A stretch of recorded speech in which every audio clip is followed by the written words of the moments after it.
Hello friends, today we are going to learn how to schedule emails in future time. Sometimes people want that we have completed our task and we have just draft an email, but we don't want to send a receiver now. We want to send him in future. So there's an option in Outlook and we can schedule our emails in a future time. So let's start how to do that. Press Ctrl N. Here you'll find a window of Outlook. Type an email ID to whom you want to send the email. So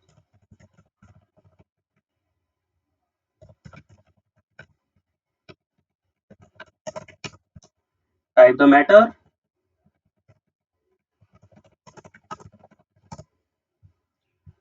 and don't press the send button. Now here you have to go to option menu. Then here you will find a delayed delivery. Just click on it. Here you can select the time and date when you want to send this email. So I want to send this email at, so here you can see that the time is 9:06. So I want to send this email at 29th and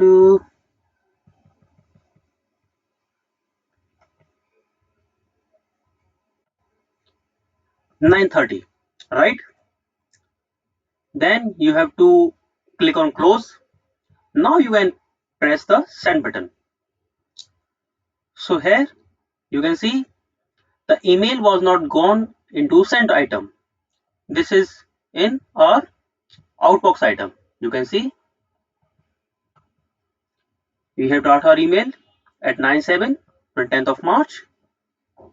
So after 23 minutes, whenever 9:30 will be time, this email will be auto sent to the receiver and the email will be shifted to sendbox from the outbox.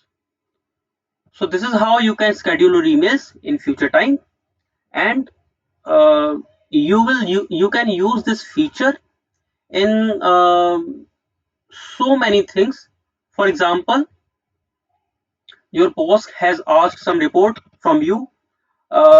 You have done in you have done within the timeline, before the timeline, and you don't want to send him right now. Okay, so you can schedule your emails to send him in future. If you have any question, just comment me. I'll happy to answer you guys. Thank you so much. Like and subscribe my channel because it will motivate me to make a more video for you. Thank you.